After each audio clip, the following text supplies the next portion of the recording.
Um sensor de temperatura conectado ao IoT Hub, mandando dados em tempo real para o Power BI usando o Azure Functions. Esse é o tema do nosso vídeo de hoje e eu convidei o Armando Lacerda para ter esse bate-papo comigo. Primeira coisa que a gente vai criar, um sensor, vamos conectar esse cara ao nosso IoT Hub, vamos enviar esses dados, recebendo esses dados via Azure Functions, vamos enviar isso aí para a API do Power BI e vamos ver esses dados no momento em que eles chegam. Eu queria conectar o meu dispositivo e ver os dados. Está aí, seu dispositivo está conectado no IoT Hub, eu tenho uma Azure Function no meio do caminho, essa Azure Function se conecta com a API do Power BI e faz um push dessas informações para que gere esse dado. E aí, Armando, tudo certo? Ei, Jorge, beleza? Como é que tá você aí? Tudo bem, graças a Deus. Como é que tá o frio aí na Califórnia? Rapaz, hoje tava 5 graus lá do lado de fora, tava gostoso. Já tá naquele momento em que queima se você não tiver a roupa adequada, já começa a ficar tenso. É delícia que liga a lareira, fica gostoso, todo mundo em volta da lareira, é bom. Olha aí. Vamos lá, hoje a gente vai bater um papo sobre levar dados de um dispositivo IoT, ou seja, um dispositivo conectado. Vamos pegar esse cara, levar esses dados para o Power BI, certo? Power BI, vamos mostrar como é que a gente implementa streaming em Power BI. Uhum. E só para a gente já ir entrando no tema, Armando, tem muita gente que fala que o Power BI é caro. E assim, É, é todo mundo, né? complexa essa afirmação, né? É, é aquele negócio, Jorge, todo projeto tem seu orçamento, né? Então, dentro de um orçamento, um produto pode se tornar caro ou barato, depende de quanto você tem alocado. Agora, quando você compara Power BI com outras ferramentas que tem no mercado em termos de preço e funcionalidades disponíveis, a, a- a assinatura básica do Power BI custa US$ 10 por mês. Então, pelo que você pode fazer, pelo potencial, ele é uma das mais baratas do mercado, mas tem que respeitar o orçamento de cada projeto. O que que essa pessoa que faz essa assinatura consegue fazer, Armando? Só para exemplificar para a galera que está aqui nos ouvindo já conseguir ter uma visão. A assinatura do Power BI de US$ 10 é chamada de Pro, né? O Pro Subscription, ou de profissional, né? De Pro. Então, ela foi feita, é a principal assinatura do Power BI, diga-se de passagem, né? É o carro-chefe do Power BI. E a ideia do Pro é o seguinte: o profissional que trabalha com Power BI, a ideia é ele colher dados da empresa, montar um dataset com dados relevantes e aí mostrar esses dados para as pessoas com quem ele trabalha, né? Colaborar como é que se diz, na criação de outros relatórios e Uhum. também apresentar esses relatórios para nível gerencial. Afinal de contas, Power BI é Business Intelligence, então a ideia é apoiar decisões de negócio. Com o Tá. Power BI Pro, essa pessoa pode fazer tudo isso, pode criar, né, toneladas de relatórios, você pode armazenar até 10 gigabytes de dados comprimidos na nuvem, o que dá aí em torno de 40, 50 gigabytes de dados normais, e você pode compartilhar as visualizações que você tem com qualquer outro usuário que também tenha Power BI Pro. É o carro-chefe, é o produto principal da Microsoft em termos de assinatura de Power BI. Todas Uhum. as outras assinaturas de Power BI, elas foram feitas, foram implementadas para atender nichos específicos. Por exemplo, eu estou trabalhando num projeto agora onde a gente está criando uma espécie de data mart, e esse data mart, o tamanho original dele é 122 gigabytes. Então, uma assinatura Pro não ia conseguir importar esses dados todos para dentro dela. Então, a gente pegou uma assinatura maior, bem mais cara, para poder implementar um data warehouse. E uma das coisas que o Data Mart, melhor dizendo, e uma das coisas que o Power BI Pro faz, que é muito legal que a gente vai demonstrar aqui hoje, é esse suporte a dados em near real time, né, bem próximos de tempo real, vindos da nuvem. Existe esse suporte que é muito pouco explorado por os usuários de Power BI, Uhum. até porque são mais usuários de negócio, mas que cai como uma luva para projetos de IoT. Legal. Lembrando que você também pode imaginar um cenário onde eu vou pegar o motor de relatórios e vou trazer para dentro da aplicação, né? E vou embarcar isso dentro da minha aplicação, e aí você tem um custo específico para isso, mas você não precisa ter o licenciamento de usuários, né? Então, algo que é aí um pouco diferente desse modelo as a service mensal, né? Então você tem um mensal de plataforma e consegue fazer isso aí dentro da sua aplicação e jogar isso para dentro da sua aplicação. E muitos enxergam esse caso aí. Desculpa, Jorge. Muitos enxergam esse caso, Armando, como sendo o caro do Power BI, né? Eu acho que é interessante todo mundo conhecer essa assinatura que permite você fazer essa utilização, né? Exatamente. Porque cada cenário tem o seu conjunto de recursos, né? Se eu quero apresentar num portal corporativo, ou mesmo num portal público, dados que eu tenha colocado, desenhado e colocado dentro do Power BI, mas eu não quero que ninguém veja que o Power BI está por trás da minha implementação, por trás do meu portal, é essa assinatura, é o embedded, né? Você pode implementar os seus relatórios e simplesmente exibir os seus relatórios dentro de um iframe, coisa do tipo, na sua página web para as outras pessoas verem e colaborarem sem ter que ter uma assinatura do Power BI e assim o Power BI, o logo, essas coisas aparecerem dentro do seu portal.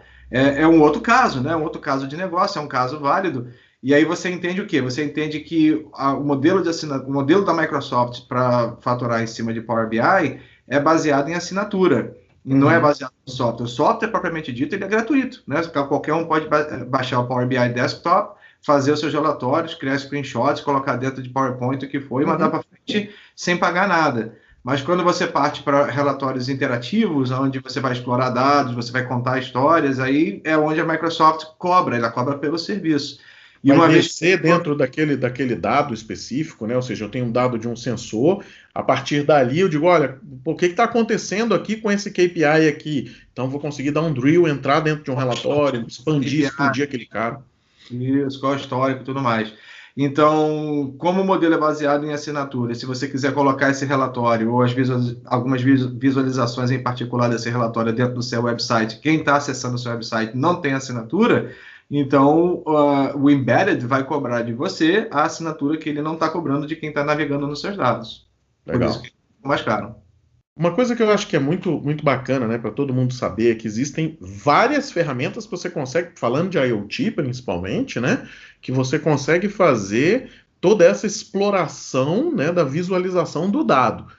Uma das vantagens que eu enxergo no Power BI é o time to market dessa informação. Então é o tempo que a gente leva de pegar esse cara oriundo do dispositivo e demonstrar isso em um painel com alto valor agregado de informação.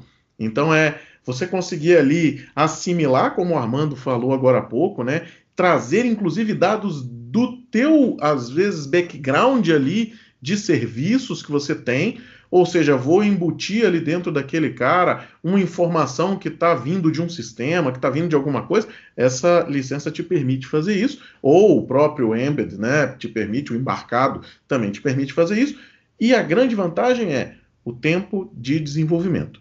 Né? Aqui hoje a nossa ideia, a minha e do Armando, é demonstrar uma forma de você utilizar isso sem necessariamente passar por aquele padrãozão que todo mundo já está acostumado a fazer, né? Eu curto muito a ideia de Azure Functions, o Armando também é um fã, né? E a gente vive conversando sobre isso. E a gente trouxe aí esse conteúdo, então, para a gente ver o seguinte: quando a gente fala de internet das coisas, na verdade, a gente está falando de quê? De ter coisas enviando dados aí para tomada de ações, né? Para insights em cima de dados, para proferir alguma coisa, para mostrar alguma coisa, né, e tomar alguma ação em cima daquela informação. Hoje, o que a gente vai mostrar aqui é o menor caminho desse cara, que eu vou pegar a parte de entrada, ou seja, a gente vai enviar o dado via um IoT Hub, e desse IoT Hub, a gente vai queimar o dado direto para o Power BI. Essa é uma abordagem interessante, Armando? Muito interessante e muito valiosa. As empresas dão muito valor a isso daí, pelo menos os clientes com quem eu lido, porque torna a acessibilidade dos dados instantânea, né? A pessoa pode escolher se ela quer analisar o que está acontecendo agora na linha de produção dela, naquilo que ela está medindo, ou ela pode acumular aqueles dados para analisar depois, né? Para aplicar um machine learning em cima e fazer algumas análises posteriores. Agora, sobre aquilo que você acabou de falar, que a gente vai mostrar o caminho mais curto, eu gosto muito de comparar isso com o Lego, né? Você pode ir numa loja do Lego lá, comprar um bonequinho do Papai Noel montado com 50 pecinhas, ou um bonecão do Papai Noel montado com 5.000 pecinhas. A gente vai pegar o pequenininho hoje para mostrar que é possível, de ponta a ponta, Isso. como é que chega com o dado lá. Mas o que a gente vai mostrar aqui não é a solução para qualquer projeto, né? E qualquer pessoa assistindo a gente tem sempre essa noção de que precisa avaliar quais são as necessidades do projeto em particular, da projeto dessa pessoa em particular. Como fala na televisão, né? Não tente fazer isso em produção na sua casa. E aqui é só para mostrar como o básico da implementação. Uma coisa interessante é, internet das coisas não existe one size fits all. Não tem. Não tem. Não tem nada aqui que a gente chegue e diga assim, isso aqui é plug and play e está funcionando para todos os casos. Não. Isso aqui é plug and play, vírgula. Funciona para esse cenário. Tá? É como você tem os aceleradores, né? Você tem hoje aceleradores que, na verdade, pegam alguns modelos e montam baseados no seu cenário de aplicação. Então, eu tenho aceleradores, por exemplo, de IoT para predição de manutenção. Então, ele já vai montar um cenário com machine learning, com todo o escopo de dados, com tudo perfeito para quê? Para aquele modelo específico, né? É diferente de chegar aqui e dizer assim, olha, eu vou pegar exatamente isso que vocês estão fazendo e vou colocar para medir todos os sensores de um prédio que mede exatamente a mesma coisa, temperatura e umidade, que é o que a gente vai falar aqui hoje. Veja bem, não é? E aí usou veja bem, você já sabe que não é bem assim o cenário. Né? Olha, veja bem, aí o negócio já deu uma certa esculhambada, né? Primeira coisa, só para a gente conceituar. Só apontando para o final, né? A conclusão disso daqui, já falando no começo, dá para fazer. E a gente vai mostrar um modelo bem simples da coisa acontecendo. Para modelos mais elaborados, como você acabou de falar, use o seu bom senso. E às vezes, modelos mais elaborados é somente mais um ponto a ser anexado a esse modelo que a gente está fazendo aqui. Então, esse é o primeiro passo para um negócio funcionar. Às vezes você precisa colocar mais um passo, às vezes você precisa de outro detalhe, por quê? Porque o teu volume é muito grande, porque a tua velocidade é muito alta. Então, todo caso vai necessitar de uma análise, e principalmente, uma coisa que eu acho muito importante, olhe como o serviço se comporta e qual é o potencial desse serviço frente ao que você está esperando. Uma coisa é você dizer assim, nossa, o Power BI é sensacional, porém, o que você quer? O que você deseja? Ele te atende? Entendeu? É isso aí que é importante. Dê uma olhada nesse datasheet de funcionalidades e principalmente nos limites. Os limites, quando a gente fala de IoT, são extremamente importantes. Pensando nisso tudo, uma comparação que às vezes é feita e que é feita de forma errada é você comparar o IoT Hub, que é essa ponta, né? Aqui, ó, esse verdinho aqui, essa primeira caixinha que está fazendo essa fronteira, né? Nuvem e coisas. Ele, na verdade, aqui dentro desse cenário, no cenário que a gente vai apresentar hoje, é o IoT Hub. O IoT Hub, ele não deve ser comparado com um broker de MQTT comum. Porque eu tenho muito mais funcionalidades dentro do IoT Hub do que eu tenho dentro de um broker, por exemplo, um mosquito que você levanta aí na sua máquina, no seu gateway de ponta, né? Em algum dos pontos aí da sua arquitetura. Então cuidado às vezes com esses comparativos, porque eu tenho ferramentas que são diferentes. E às vezes elas têm valores diferentes porque elas trazem mais funcionalidades. Será que você precisa de todas as funcionalidades? Será que você vai utilizar? Então, a gente está aqui citando só esse detalhe do MQTT Broker para um IoT Hub, mas se aplica a qualquer coisa, qualquer serviço, principalmente falando de nuvem, né, Armando? Sempre olhar o que tem e o que é possível.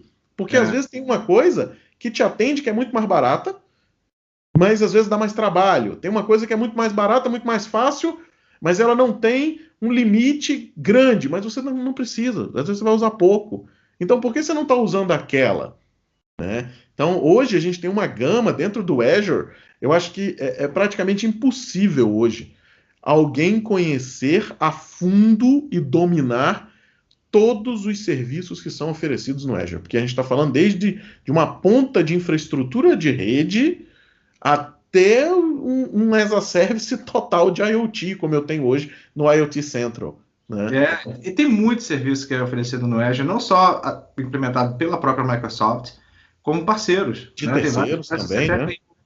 Você pega o Snowflake, por exemplo, o Snowflake é um produto de data warehouse que é oferecido dentro do Azure, mas é desenvolvido por parceiro, não é desenvolvido pela Microsoft, e na verdade compete com o Azure Data Warehouse da própria Microsoft. Então, na última vez que eu contei lá, tinham 110 serviços Microsoft feitos pela própria Microsoft, fora os implementados por parceiros baseados em máquinas virtuais ou emuladores. Então, você falou, não dá, a nuvem é super grande. E as pessoas ficam confusas. Quando eu saio para ministrar curso e ajudar pessoas e empresas a entender a tecnologia e aplicá-la da melhor forma, é muito comum você pegar cenários casos onde está em sala de aula e a pessoa pergunta, mas poxa, tem tanta opção para colocar dado na nuvem, qual que eu uso, né? Eu não sei direito como usar. Aí você passa, né, de Azure Tables, né, ATS, passando pelo Cosmos DB, e aí você vai no SQL, dentro do Azure SQL Database, você tem ali 5, 6 opções diferentes, cada uma com uma tonelada de escalabilidades, aí você tem a Azure Data Warehouse, aí a pessoa fica, como você falou, né, fica meio que perdida. Falei, qual que eu escolho para o meu negócio aqui? E vou complementar, Armando. Às vezes, o serviço, quando você olha ele pela primeira vez, ele parece caro. É o caso do Cosmos DB, por exemplo. Dependendo da forma de uso, ele é interessante. Então, tudo é o que você precisa. Então, hoje, a gente precisa muito de um conhecimento do que eu tenho que ter para meu serviço funcionar. Que é uma mudança que eu tenho visto nos últimos anos, porque antigamente a gente tinha o quê? A gente tinha um SQL Server Enterprise que rodava numa máquina com milhares de gigabytes de RAM, entendeu? E esse cara com tantos núcleos de processador, e você tinha aquilo lá. Hoje em dia você está falando de um serviço que você consegue contratar dessa mesma forma, mas que você também consegue contratar agora num modelo onde eu sei a carga que eu vou utilizar e eu pago por essa carga. Então eu acho que é um assunto para um outro momento, né, Jorge? Mas o profissional de nuvem, uma das características fundamentais do profissional de nuvem é a questão de orçamentar. Né? Porque quando é on-premise, você paga o preço da máquina uma vez e vai fazer alguns upgrades conforme os meses forem passando, e daqui a 3 ou 5 anos você vai trocar de máquina. Na nuvem, a conta vem todo mês. Então, se você superescalar o seu serviço, você vai pagar mais por algo que você não está usando. Exatamente. E se você subescalar o seu serviço, você vai pagar por performance, né? Você vai estar pagando o preço não em dinheiro, que vai ser traduzido em dinheiro depois, mas você vai pagar por baixa performance e aí... Negação de serviço, às vezes. Negação de confiabilidade. Falando de IoT, uma escala baixa no negócio parou de medir. É morte. Acabou. Não tem. É assim, explodiu. Então, do mesmo jeito que se eu projetar errado, ele pode funcionar muito bem quando for pequeno. Mas quando ele crescer um pouquinho, o custo inviabiliza o sistema como um todo. E aí o negócio sai do ar, não funciona. O cara chega e diz, olha, é muito melhor eu não... por exemplo, Armando, eu gosto de usar um exemplo, né, que é o seguinte. Digamos que eu queira monitorar uma carga, tá? E essa carga tem um valor X. E o seguro dela representa 30%. E só me interessa saber o seguinte, olha, eu não quero que essa carga seja roubada, então eu quero fazer ali uma contenção para que ela não seja roubada, tá? Se o meu serviço hoje de IoT, ele custa muitas vezes mais do que o seguro, cara, e se eu tenho tempo para mandar outra peça para o mesmo local, isso não vai me inviabilizar o negócio como um todo, por que diabos eu vou usar um serviço de IoT ao invés de pagar o seguro? Então, o monitoramento não tem sentido. A viabilidade financeira hoje é o que do fazer ou não. Então, Não adianta você, eu tenho aqui um negócio sensacional, que eu trouxe todos os serviços do Azure, tem uma arquitetura linda, um negócio de louco. Maravilha, cara. Isso está aderente? Não, então não vai. E nesse contexto é que a gente traz uma ideia aqui, né, para fazer a utilização ao invés de um modelo como esse que você está vendo aqui na tela agora, que é um modelo onde eu tenho alguns jobs aqui no meio, né, de enriquecimento do dado, de transformação do dado, regras de agregação e tudo mais, antes que esse cara chegue, aqui a gente está falando de tirar o dado do dispositivo que está nessa ponta, né, e levar o dado para dentro de um painel lá do Power BI. Então estamos falando desse caminho simples. A gente não está falando aqui agora de ligações de machine learning, de tratamentos, nada disso.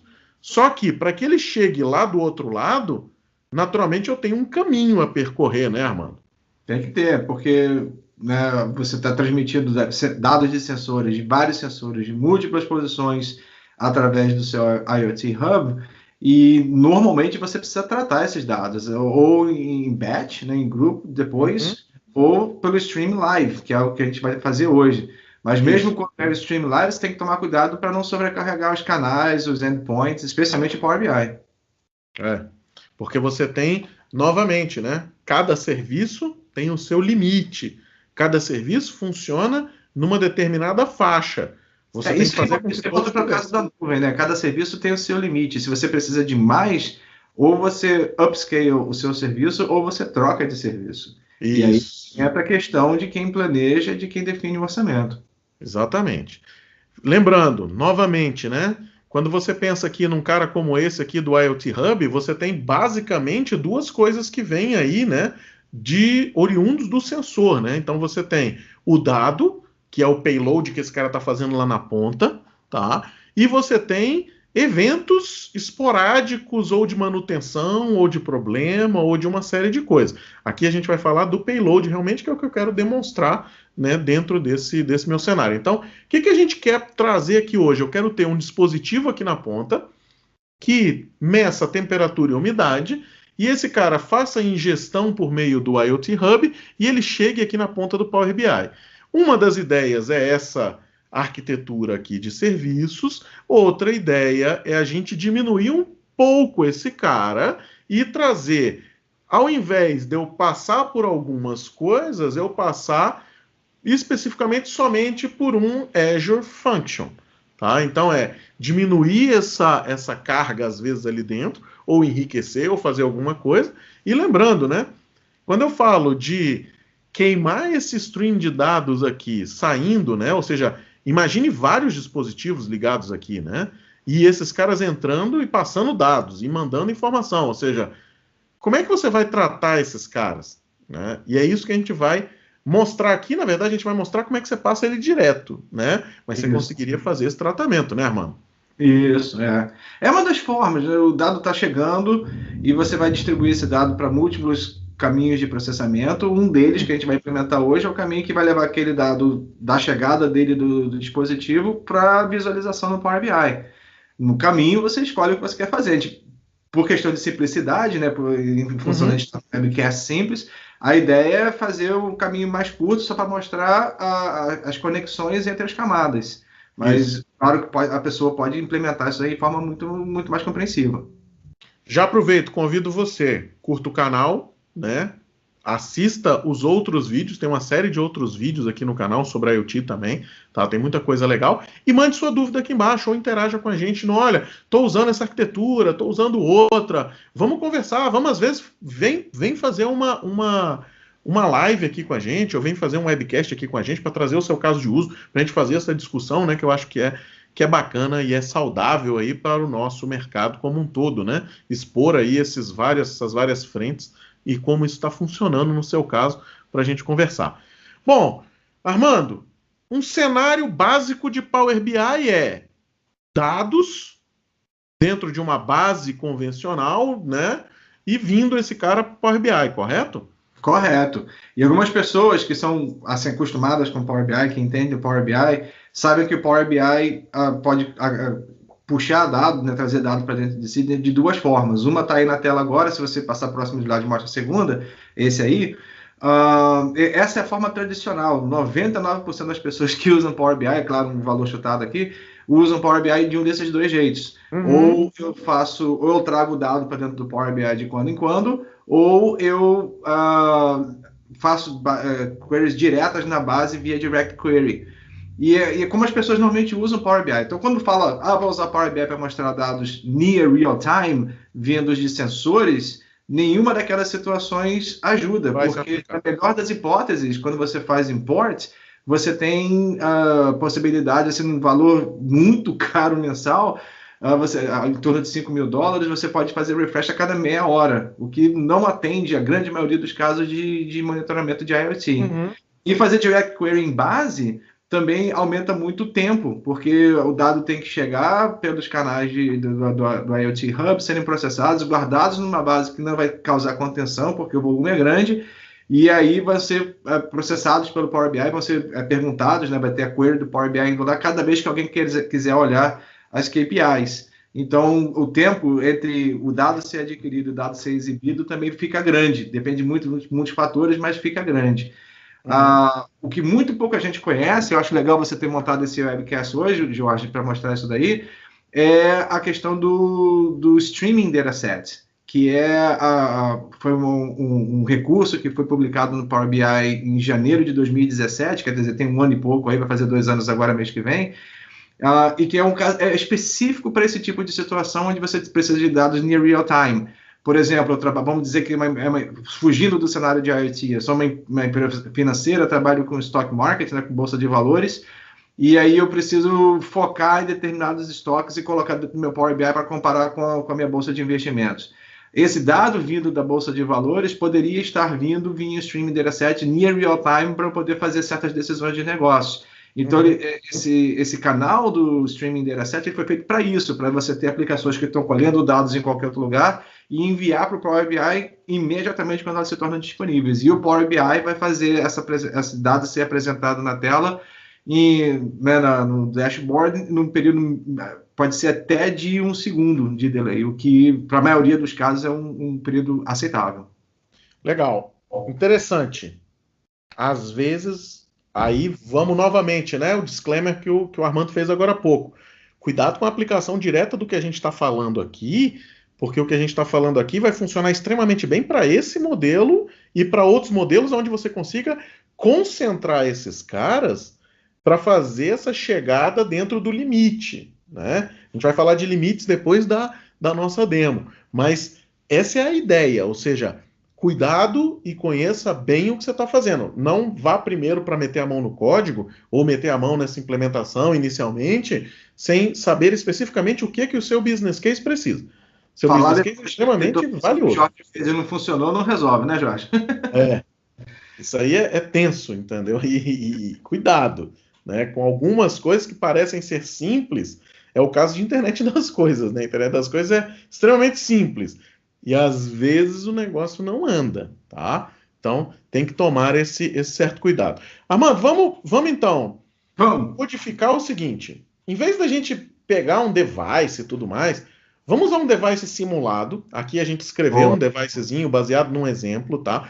Lembrando, todos os códigos que estão aqui estão lá no meu GitHub, tá? Então você consegue ir lá copiar e colar, que não tem nada demais. O que a gente está pegando aqui está baseado em código que já tem fragmentos aí numa série de campos, a gente só juntou, às vezes, isso aí num lugar só, tá? Mas é padrãozão, ou seja, estou usando o SDK, estou chamando esse cara do IoT Hub, estou mandando uma mensagem, e depois a gente vai processar um Azure Function lá na frente para fazer aquele caminho que a gente mostrou agora há pouco, né? Bom, aqui na tela a gente tem o Visual Studio Code, então para você que não conhece o Visual Studio Code, né? E que não está acostumado aí a esse ambiente de desenvolvimento. Esse é um ambiente de desenvolvimento gratuito da Microsoft, tá? Onde você consegue rodar ele em vários sistemas operacionais. Eu não gosto de dizer em todos os sistemas operacionais, né? Mas em vários. Então a gente fala de Linux, Mac e Windows. Você consegue rodar esse cara na mesma forma, a mesma experiência, tá? Então aqui eu tenho um código escrito em Node.js.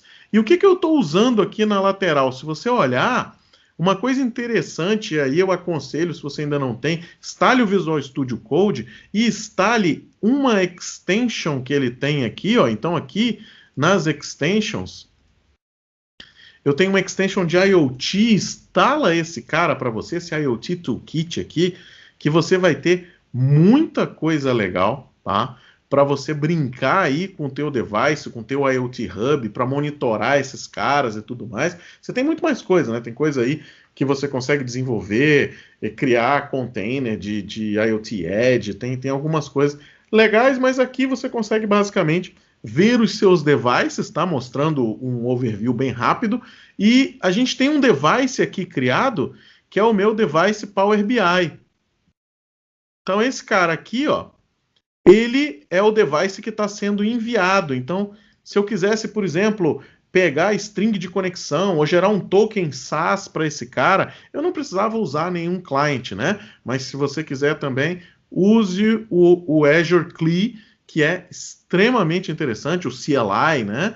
Falando aí a sigla corretamente, mas use esse cara também. Você consegue fazer tudo que você precisa junto ao seu device, junto ao IoT Hub, para fazer a gestão desse negócio como um todo. Criar dispositivos, gerar chaves, fazer essa coisa toda, linha de comando. Jorge, não quero um negócio mais visual, mais prático. Tá aqui, ele está meio que completamente acessível, né, essas funcionalidades aqui dentro. Ô Jorge, diga. Quanto custa isso mesmo? Grátis. Ah, grátis, zero. cara? Zero. Tá? Esse é um cara que, assim, o Azure CLI, você instala ele também multi-OS, né? Então, você tem acesso a todo o Azure, né? A gente está falando de um CLI, depois você vai lá e instala somente o de IoT dentro dele e você consegue fazer uma série de coisas. Aqui o nosso objetivo é fazer um negócio rápido para conseguir demonstrar para você no menor tempo possível. Mas depois dê uma olhada, tem muito material. Eu tenho material falando um pouco sobre isso também, tá? Então dê uma olhada, porque realmente acelera a sua produtividade. Não é para você estar o tempo todo indo lá, painel do Azure, nada disso. Tudo na linha de comando ou na tua própria ferramenta de desenvolvimento. Então, aqui, por exemplo, ó, se eu quisesse pegar o Device Connection String, ó, e quisesse usar ele aqui, tá vendo, ó? Então, eu poderia aqui, ó lá, ó o meu connection string aqui do device. Então, assim, precisei em canto nenhum, tem aqui dentro da minha própria ferramenta. Facilita bastante aí o desenvolvimento. Aqui, o que eu criei? Nosso código aqui tem uma chamada, que é um Node, né? É um JavaScript rodando dentro dessa framework, tá? Então, eu tenho aqui um pacote de MQTT, eu estou mandando meus dados via MQTT. MQTT, se você não sabe o que é, um protocolo utilizado para fazer a comunicação do device para a nuvem e da nuvem para o device, né? É o que eu fiz a comparação um pouco atrás com o broker de MQTT, né? Com o Mosquito e os outros todos que você tem aí, tá? Então eu fiz essa comparação. Aqui a gente está usando o padrão de protocolo MQTT para mandar essa mensagem. Poderia estar mandando por HTTP, por AMQP, aí você escolhe. Cada um tem sua particularidade. Cada um tem o seu peso de transmissão, então uma coisa muito importante quando você fala de IoT é, de novo, né, quanto custa. Se eu estou mandando um pacote gigantesco, vou pagar mais caro no meu plano de dados do dispositivo, consequentemente, se eu tenho milhares de dispositivos, são milhares de pagando a mais por aquele dispositivo, então vai sair um pouco mais caro, tá? Por isso de usar, às vezes, MQTT.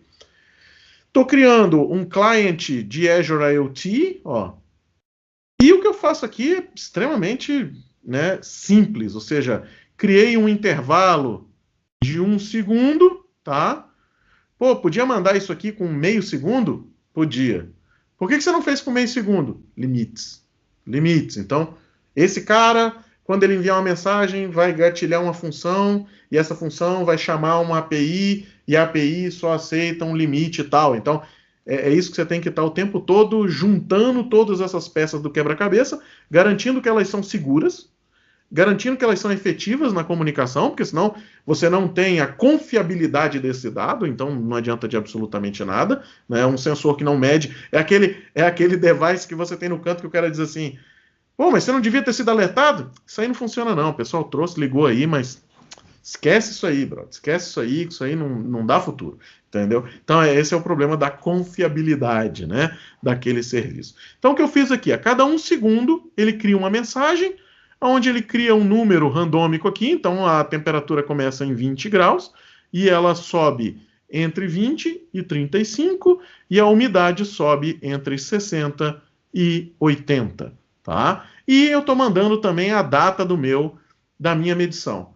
Poxa, o IoT Hub não te dá a data na hora que ele chega lá?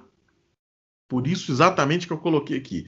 Para levantar essa pergunta, não sei se você que está nos assistindo fez essa pergunta. Mas veja, analise comigo um cenário.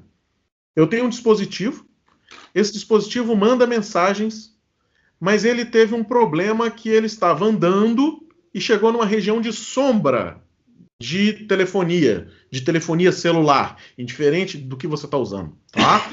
Seja GSM, seja LTE, Narrowband IoT, qualquer um. Região de sombra. Passei da região de sombra, enviei novamente. Uai, mas peraí. Qual foi a temperatura durante essa região de sombra?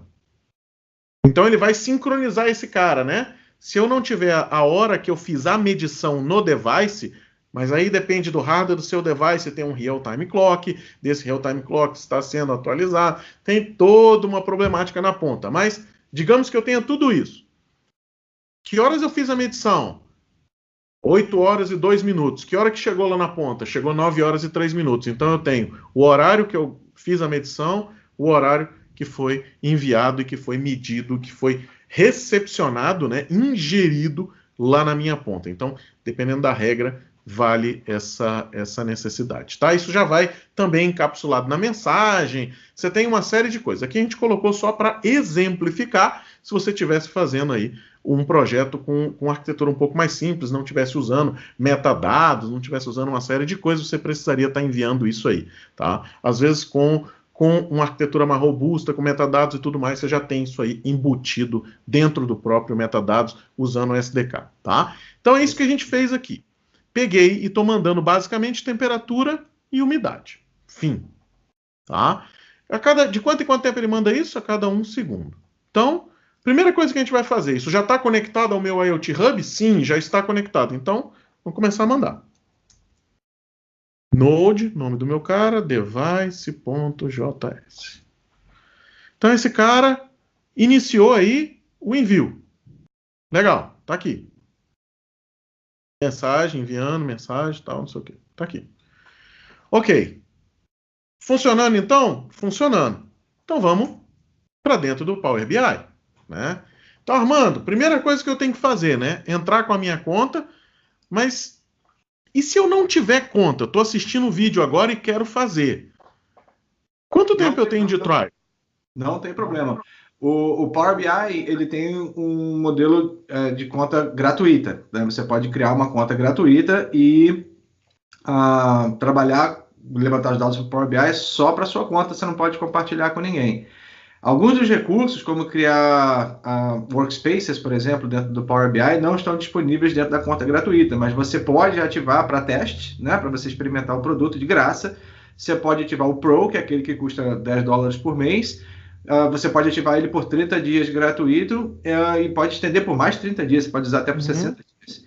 Então, dá para testar tudo que você precisa com todas as características de forma gratuita. A única coisa que você precisa é uma conta de e-mail que não seja uma conta de e-mail pública, tipo Outlook, Hotmail, essas coisas. Essa aqui é uma conta que eu criei, ela não é a conta da Crazy Tech Labs, né? Ela é uma conta do meu domínio pessoal, do jorgemaia.com.br, e eu criei ela no modelo de avaliação, para mostrar exatamente que assim, a gente consegue fazer tudo nesse período de avaliação, e aí depois você está naturalmente, né, fazendo o custeio desse cara. Ou seja, você pode testar sem ter que gastar dinheiro. Isso, tá? Aqui eu já tenho algumas brincadeiras, né? Geralmente apresentação, palestra que eu dei ultimamente, alguma leitura, alguma brincadeira aqui que a gente faz com os meninos para demonstrar. Então, vamos lá, Armando. Qual é o primeiro passo que eu tenho que fazer aqui dentro? Eu estou começando agora. Já tenho o meu IoT Hub, já tenho o meu device, ele já está mandando, ó, meus dados lá na ponta, tá vendo? Ó? Isso, tô vendo. Beleza, tá chegando. Agora, como é que eu faço para preparar o meu ambiente para receber? Porque ainda falta o elo de ligação, né? Isso. Então, no Power BI, dados são sempre guardados numa estrutura chamada dataset. Tá. Então, você precisa criar um dataset. Se fosse um dataset normal, um caso normal de Power BI, a gente ia fazer uma query num banco de dados e trazer os dados aqui. No nosso caso, que é aquele slide que a gente mostrou agora mesmo, a gente vai criar um dataset para streaming. Então, a gente vai criar algo que o Power BI chama de streaming dataset. Tá. O que você vai fazer é você vai para dentro de uma workspace. No caso, aí você criou uma, não foi? Está escrito aí, meu workspace. Tem uma já criada aqui. Particular. Isso, essa é a sua particular. Você não chegou a criar nenhuma. E porque no Power BI é importante entender o conceito de workspace. Workspace é a fronteira, né, o limite de tudo que você tem dentro do Power BI. Então eu posso criar tipo um sandbox, um lugar para você colocar as suas coisas e se divertir ali dentro. Eu posso criar dentro do Pro, eu posso criar quantas workspaces eu quiser, mas o que eu criar dentro do workspace só funciona dentro daquela workspace. Não é compartilhado dentro com nenhuma outra workspace na sua assinatura ou na assinatura de ninguém. Essa é a forma que funciona hoje, isso aí está para mudar um pouquinho, mas esse é o conceito básico. Então, a primeira coisa é escolher uma workspace, ou criar uma especificamente para o seu teste, e aí ali no canto direito superior, você vai ter um botãozinho de mais ali escrito criar. E aí você vai clicar ali e você vai escolher o que você vai criar. No nosso caso, a gente vai criar um dado de streaming, tá vendo ali, ó, um conjunto de dados de streaming, o que no inglês fica, né, the streaming dataset, eles traduziram dataset para conjunto de dados. Então, o que acontece? Você tem 3 formas que você pode trazer esses dados para dentro do Power BI. Uma delas é usando o API, né, que é o que a gente vai fazer usando o REST API, vai criar um REST Endpoint dentro do Power BI para as aplicações poderem enviar os dados para dentro do Power BI, não é o Power BI que vai buscar os dados vão ser enviados para o Power BI, daí a ideia de streaming. Você pode usar o PubNub, que é um outro tipo de padrão, um padrão aberto para você fazer o mesmo tipo de operação, para você enviar os dados para dentro do Power BI. Ou você pode criar um Streaming Dataset especificamente para receber dados vindos de Stream Analytics, da Azure Stream Analytics, que é um assunto para um outro webcast, né, Jorge? Ver como é que faz essa mesma implementação vindo através do Stream Analytics e não através de uma chamada normal de API. Então, agora a gente vai focar no API, né? Vamos clicar ali no API e falar que a gente quer criar esse cara aí. Então, o dataset, a ideia do dataset é como se fosse uma tabela. Os dados vão chegar. Se você está acostumado com tabela em banco de dados, né, o que a maioria da gente está, porque o dado tem que ser guardado em algum lugar. Então, o que está chegando aí é o dado de uma tabela. Ele vai chegar num formato JSON, que a gente vai ver daqui a pouquinho. E dentro do Power BI, esse dataset, esse conjunto de dados, precisa de um nome. Então, a gente vai dar um nome aí para ele. O nome que você quiser aí, Jorge, sensor, né, o que for. Né? Temperatura dos sensores. E aqui são os campos que estão vindos do nosso sensor. Então, eu preciso olhar lá no sensor, no streaming que está vindo do sensor, como é que são o nome dos campos que estão chegando. Então, eles estão em inglês, né, Jorge? Tá? Temperature, humidity and DT local. Então, eu preciso criar esses mesmos campos dentro do Power BI para receber os dados que vão estar chegando do streaming, do canal de streaming.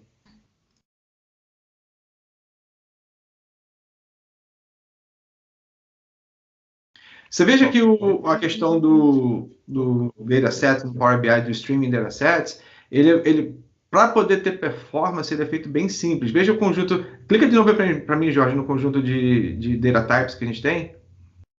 Tá vendo? Só tem 3, né? Texto, números e data e hora. Que é exatamente a questão básica de modelos computacionais, né? Você tem dados que você faz conta e dados que você não faz conta. Então, você tem texto e você tem números. E tem um dado que você faz conta que é especializado, que é a questão de data e hora, para poder respeitar calendário, aqueles limites de calendário e tudo mais. Mas, basicamente, o que você recebe é isso. Ou eu faço conta, ou eu não faço conta com aqueles dados. Legal. E o modelo aí embaixo, que a gente está vendo aí, é como o dado precisa ser enviado para o Power BI. Então, veja que é um JSON simples, né, com os 3 campos que nós definimos, no formato de array. Então, quer dizer, eu posso enviar múltiplos dados ali dentro se eu quiser, mas no nosso caso aqui a gente vai mandar 1 bits por segundo para dentro do Power BI. E muito importante aqui, Jorge, notar essa última opção aí. O Streaming Dataset, ele é onde o dado vai bater, né? Ele é o endpoint, que o dado está vindo da nuvem, de algum lugar da nuvem. No nosso caso aqui, está vindo de um Azure Functions, que a gente vai criar daqui a pouquinho, recebendo os dados do IoT Stream, do IoT Hub. Mas quando esse dado bate no Power BI, ele é bem volátil. Ele vai bater no Power BI, as visualizações que estiverem olhando para ele vão pegar essa mensagem, vão exibir no dashboard do Power BI e aquela informação vai se embora. Não, mas se eu quiser criar relatórios onde eles possam olhar num período maior de tempo e comparar e fazer, né, relações com dados que vieram de outras fontes, aí eu preciso reter esses dados dentro do Power BI por mais algum tempo. Quando você clica essa chavezinha que está escrito aí embaixo do JSON, né? Como é que está escrito aí, Jorge? Auxílio. Análise de dados histórica. Obrigado. Análise de dados está bem pequenininha aqui para mim. Análise de dados históricos. Quando você clica isso daí, não quer dizer que o Power BI vai guardar 5 anos de dados para vocês. Não é isso que vai acontecer.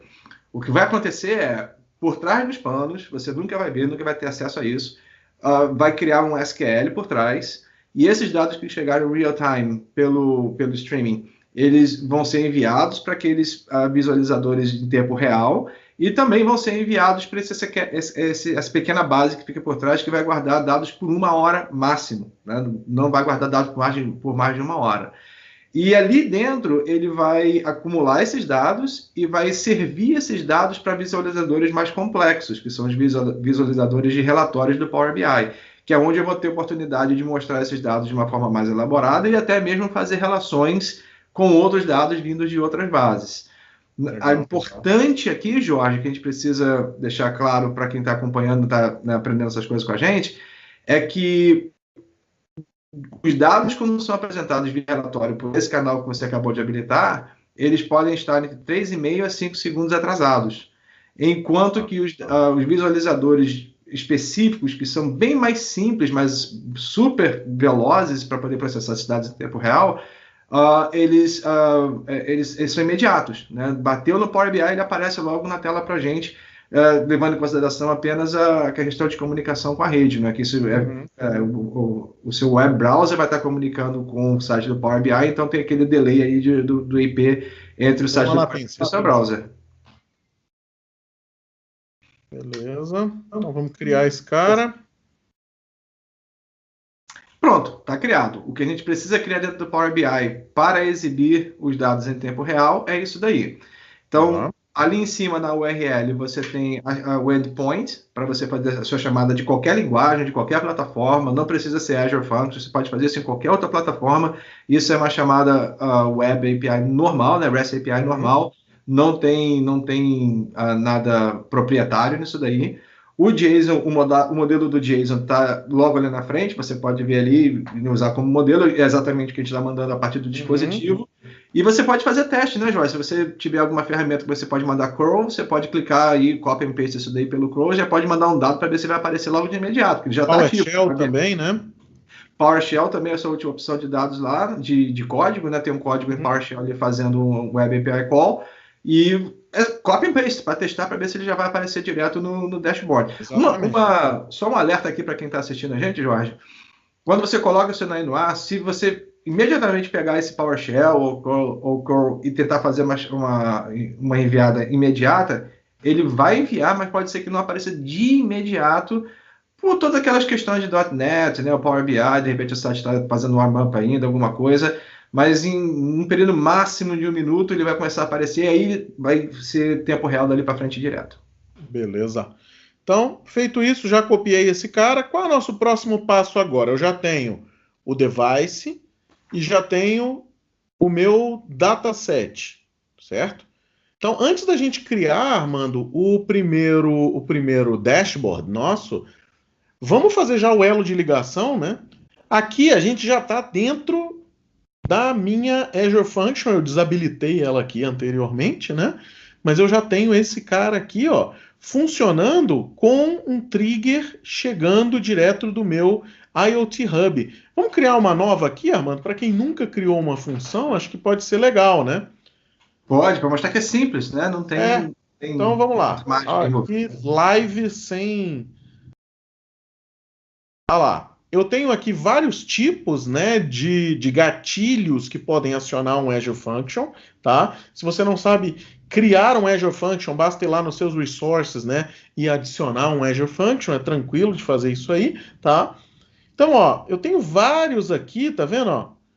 Posso ter milhões de coisas aqui que eu consigo fazer acionamento de uma função. O que que a gente quer? A gente quer que quando o device mande um dado lá para o meu IoT Hub, que ele crie essa função aqui, certo?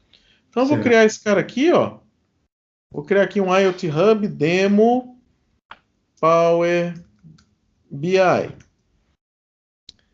Quem é esse cara aqui? Eu já tenho, né, uma conexão com o meu IoT Hub aqui, tá? Ele tanto vai se comunicar IoT Hub, Event Hub, né? Os dois têm funcionamentos análogos aí, tá? E escolho qual é o meu grupo de consumo. Se eu quero estar fazendo ele no meu grupo de consumo default, ou se eu tenho um grupo de consumo aí dentro daquele meu endpoint padrão ou do endpoint lá que eu estou utilizando para fazer o gatilho dessa função. Vamos usar o default, tá? Vou criar esse cara aqui. Essa aí é a apresentação com emoção, né, Jorge? Criação Essa ao é com emoção, é. Mas assim, emoção pequena, né, Armando? Aqui não tem, né, o que dá chabu, né? Então, ó, eu tinha pausado aqui o cara, vamos só voltar ele, né? Deixa eu já fazer o seguinte, deixa eu já pegar ele por um terminal. Então, ó, eu estou aqui rodando esse cara dentro de um terminal, então vou dar um node aqui. Poderia estar fazendo aqui dentro também do meu Visual Studio Code, tá? Mas assim, só para a gente usar algo diferente, né? Então, vou pegar aqui um device.js. Ele está enviando, então, dados para dentro do meu IoT Hub, certo?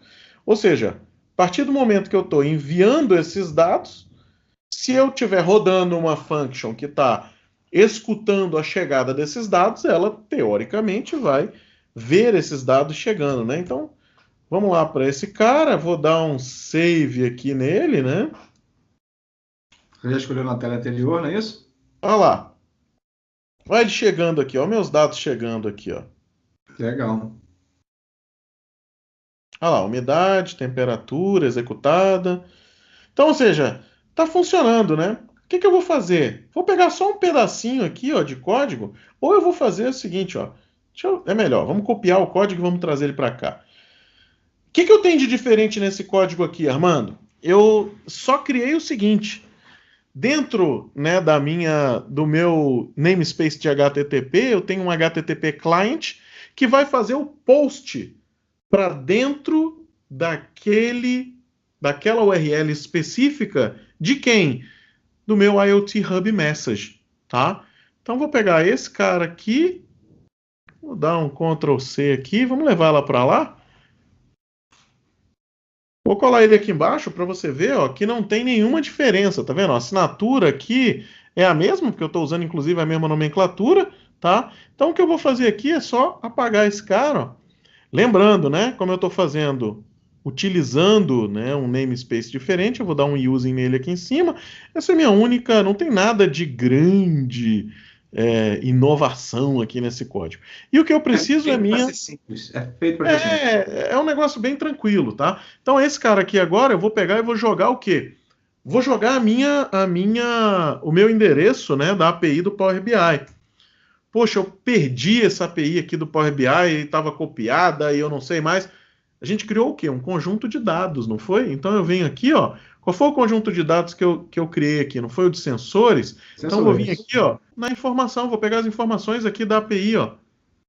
Botão direito, copiei de novo, vou levar esse cara aqui para lá, colei a minha API aqui,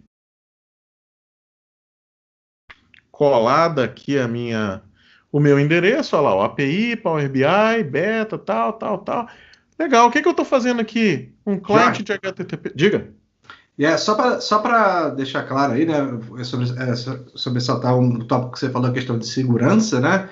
Esses dados estão indo HTTPS, então eles estão seguros, criptografados de um lado ao outro.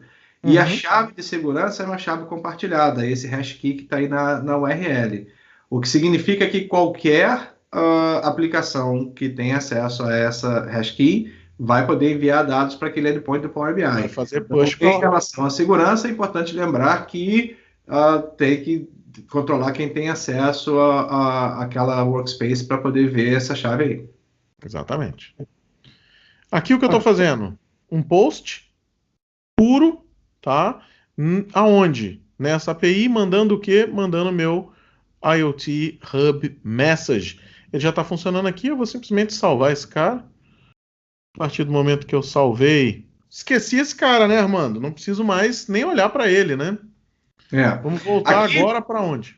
Aqui é importante a gente né, ressaltar que a gente está com um ambiente bem controlado, bem simples, né, Jorge? O sensor está enviando o dado a cada segundo. Então, aquele Azure Function fazendo meio de campo ali, ele está pegando aquela mensagem e enviando para o Power BI, porque a gente nunca quer conectar o IoT Hub direto com o Power BI, tem sempre um processamento acontecendo no meio.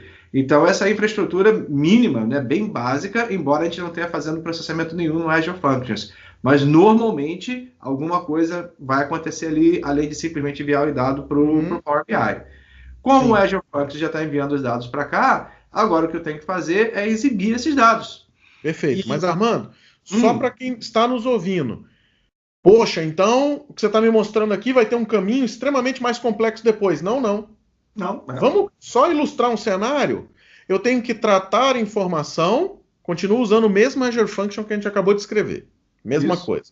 Ao invés de eu sair com ele direto para o Power BI, eu posso mandar esse cara para dentro de um ATS ou de algum outro lugar e, de tempos em tempos, eu processar esse cara para ele sair para o Power BI. Um cenário. Outro cenário, posso jogar esse cara para dentro de uma base e acessar isso aí por uma query específica lá dentro do Power BI. Outro cenário. Posso jogar isso para dentro de um Cosmos DB, posso jogar isso...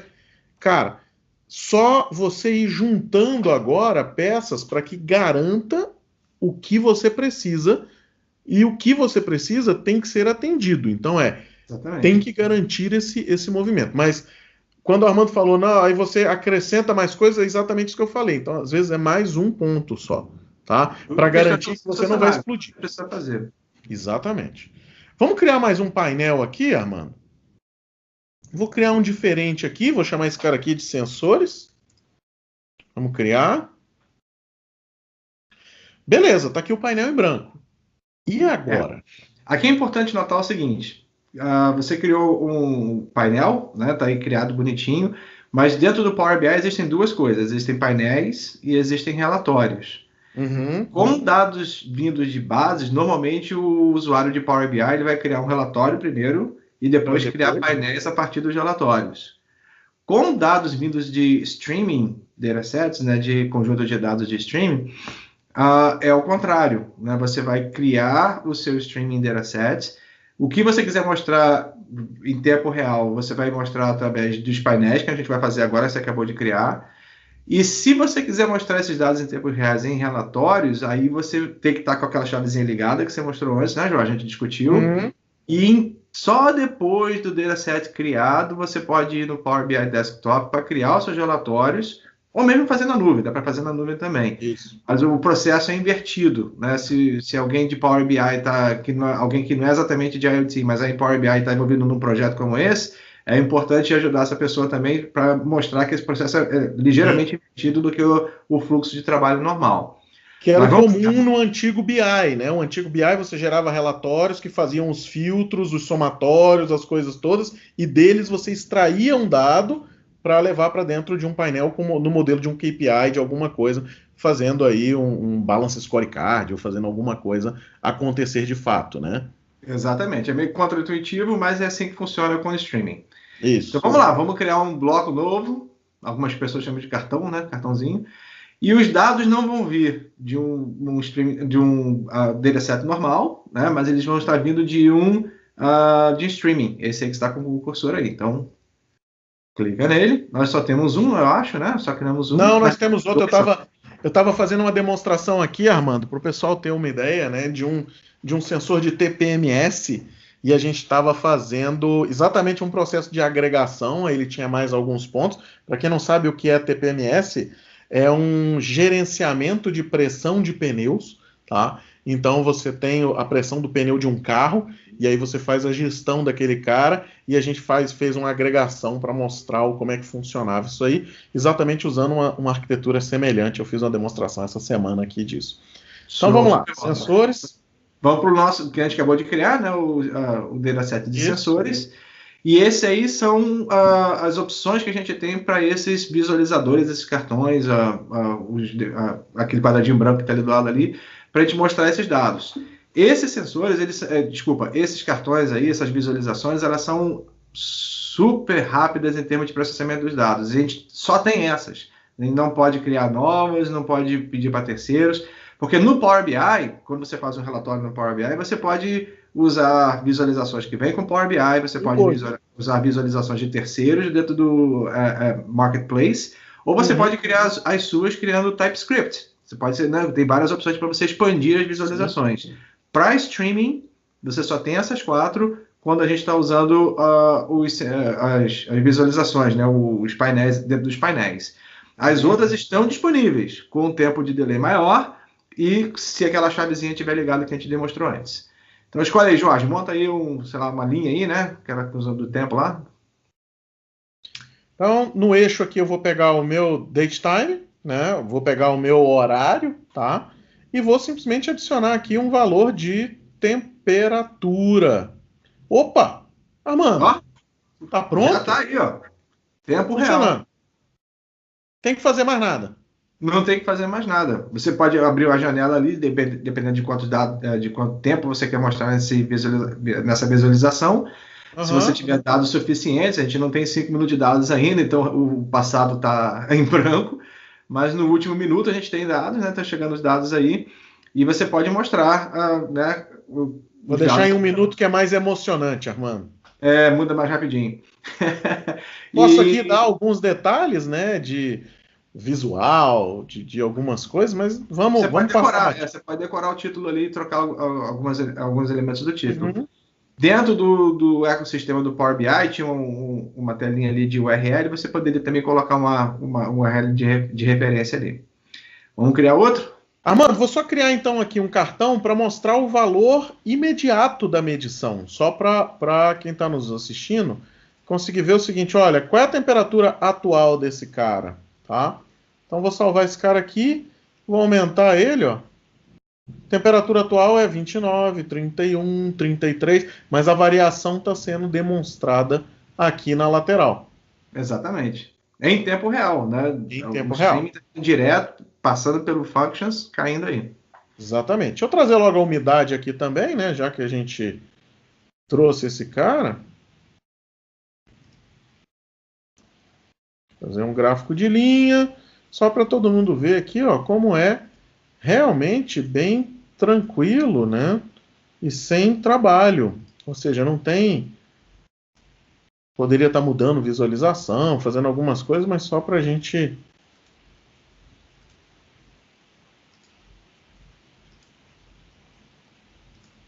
É super fácil, né, Jorge? Tranquilo. É bem tranquilo, cara.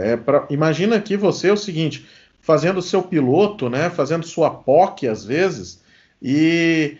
Nossa, mas como é que faz? Eu tenho que estar salvando esse cara, tem que estar... Não, você pode estar... Aqui a gente não falou de salvar dados em momento algum, ninguém está salvando dado em lugar nenhum, né? A gente está pura e simplesmente pegando realmente e trazendo o que está acontecendo em tempo real, né, para dentro do Power BI, tá? Deixa eu trazer... Ah lá, esse aqui é o meu device, ó. A gente simulou o device, ele está enviando aqui, né, em tempo real para o que está acontecendo, ó lá. Então esse é o meu envio. E aqui do lado você tem o gráfico sendo gerado e a temperatura e a umidade sendo demonstradas aí nesses cartões de visualização. Então é extremamente simples, ou seja, é claro que aqui a gente conversou bastante, né, sobre o assunto, trouxe temáticas arquiteturais e tudo mais, mas se você realmente for repetir isso aí que a gente fez, a gente está falando de quê? Alguns minutos, Armando, para levantar isso? 5 minutos, descontando aí o tempo que o Azure, né, processa certas chamadas, né, certos pedidos de alocar o serviço e tal. Se os serviços já estiverem lá, 5 minutos você está no ar. Se você for analisar a questão de custo para essa brincadeira aqui que a gente fez, eu tenho o custo de um IoT Hub, o nó que está rodando aqui é um nó S1, ele custa $25. e eu tenho uma licença de Power BI, ela ainda está no trial, mas digamos que eu estivesse pagando, ela seria de $10 mês, né? E eu tenho o tempo de execução do meu Azure Function versus memória. Meu consumo é ínfimo. Então, meu custo, cara, vai ser muito, muito, muito barato. Tá? Eu acho que você não vai conseguir ser cobrado por Azure Function, porque tem uma... Para fazer isso aqui, eu tenho certeza absoluta que não. Certeza absoluta que isso aqui roda o mês inteiro e não vai bilhetar, tá? Então, naquele SSL do IoT Hub, quantos devices ele suporta aí? Para efeito aqui, para gente mostrar esse cara realmente, né? Você pode vir aqui, ó, em Azure, calculadora, para você dar uma olhada. Isso aqui é legal depois de você acessar, tá? Porque você consegue ter uma noção exata do que você quer. Opa, e digitando errado não vai, né? Aqui um hub de IoT. Mas por que ele está mudando isso, hein? É o nosso corretor ortográfico. Viva ele. É legal, né? Porque ele faz uma coisa... Então, ó, aqui minha estimativa... Você tá errado. Não, eu não tenho direito de digitar IoT, tem que ser COT, né? Mas tudo bem, tá tudo certo. Então, ó, gratuito, né? São 500 dispositivos aqui, 8.000 mensagens dia, tá? S1, ilimitado número de dispositivos, que você tinha me perguntado, e 400.000 mensagens dia, ele custa $25 um mês, se você estiver rodando ele na região leste dos Estados Unidos. Lembrando, como é que eu vou escolher aonde eu vou rodar um IoT Hub? Depende da necessidade de latência que você tem no seu projeto. Seu dispositivo vai mandar é o tempo que ele demora para essa mensagem chegar, para você receber um acknowledge e tudo mais. Tá? Então, às vezes, você precisa trazer esse cara para a região do Brasil, às vezes não. Né? Então, depende aí de como. Mas vamos trazer ele aqui para o Brasil, né? A gente já tem Brasil aqui, ó.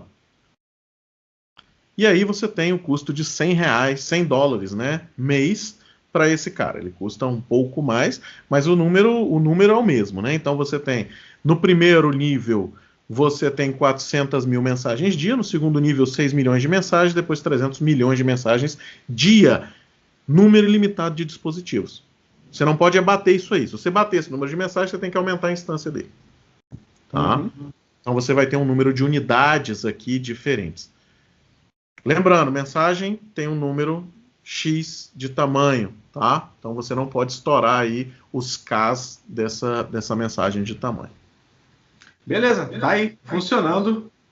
É isso, né? Então, assim, essa é a ideia, tá? Quando você diz assim, cara, eu queria conectar o meu dispositivo e ver os dados. Tá aí, seu dispositivo está conectado no IoT Hub, eu tenho uma Azure Function no meio do caminho, essa Azure Function se conecta com a API do Power BI e faz um push dessas informações para que gere esse dado, tá? E aí eu posso manipular esse dado aqui da forma como eu quiser, posso trazer outras informações para cá também, tá? Não tem problema. É isso, Armando? Maravilha, é isso aí. Para começar, começou. Acho que aí tá uma ideia para você começar com o seu projeto. E para a gente, né, não deixar de trazer aí uma temática, né? Eu acho que é importante você saber aquilo que a gente vem falando, né? Conheça os limites. Aqui estão os limites do Power BI para API. Então, por que a gente... Isso é tão importante, né, Jote? Você entender quais são os limites do serviço de nuvem que você está usando, porque quando você trabalha on-premise, e quem está indo de on-premise para a nuvem tem essa dificuldade, porque a gente não está acostumado a pensar nisso on-premise. Qual que é o meu limite de rede quando eu estou trabalhando dentro da empresa? É 10 gigabits por, né, 10 gigabits por segundo dentro da minha rede na empresa? Mas quando eu vou para a nuvem, mesmo que eu crie uma máquina virtual e coloque meus discos conectados, eu não tenho esse mesmo limite, né? Para chegar nesses limites, eu preciso de orçamento, porque tudo é controlado na nuvem, tudo é throughput. Então você precisa entender quais são os limites do serviço que você está contratando. E uma coisa que é importante, Armando, muita gente está indo para dentro do Azure Function e está perdendo dinheiro, às vezes, porque o código consome memória demais, porque o código demora demais a execução. Então, a gente está vivendo uma era hoje E a IoT, eu vivo isso aqui diariamente, que é os ambientes estão mais restritos. Não necessariamente porque não existe tecnologia, como a gente tinha há tempos atrás, né, Armando? A gente viveu essa era de ambientes restritos porque não existia como você aumentar a memória, por exemplo. Não era uma questão de dinheiro só. Dinheiro era puxado para você aumentar, mas era limite físico do hardware. Você não conseguia ultrapassar aquela barreira. Então era complexo, né? Hoje, em IoT, eu vivo isso, né, da ideia do seguinte: olha, eu tenho um problema, o meu hardware tem que ser o mais restrito possível por questões de custo, então eu tenho que fazer um uso muito consciente, principalmente de processamento, porque eu estou falando de algo que vai ter qual tipo de problema? Consumo de bateria diretamente. Então, se eu tiver um consumo de bateria muito alto num negócio que a bateria deveria durar 2 anos, ela dura 2 semanas, eu tenho um custo operacional de troca de bateria que já inviabilizou meu projeto. A mesma coisa eu tenho aqui no Azure Function.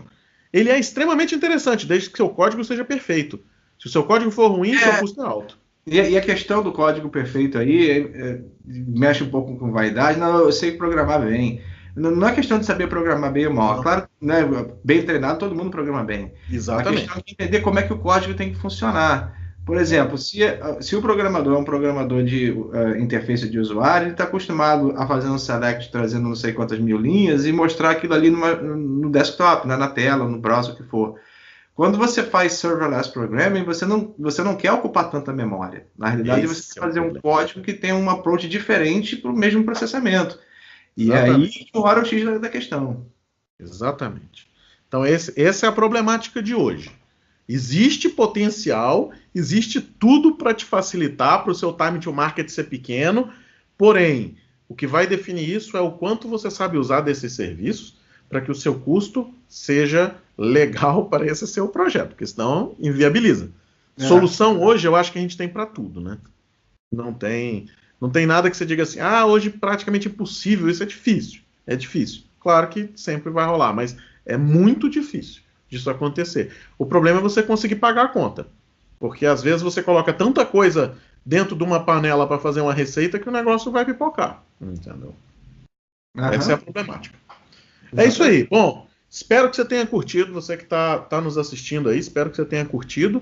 Fica aí o nosso convite, curta aqui o canal. Armando tem muita coisa legal também de dados, né? A gente está aí totalmente disponível, então aqui estão os nossos Twitters, então fique à vontade, meu e-mail é só bater lá no Twitter, tem meu site, jorgemaia.com.br, Armando também tem site, só dá uma olhada lá, você chega no endereço, ou seja, fica à vontade, manda dúvida, joga aqui embaixo do vídeo também, se você está usando alguma arquitetura parecida, se você tem alguma dúvida para a gente te ajudar, e espero você no próximo vídeo aí da gente. Não esquece de curtir o canal e dar um joinha aí no vídeo pra gente. Valeu. Obrigado, Armando.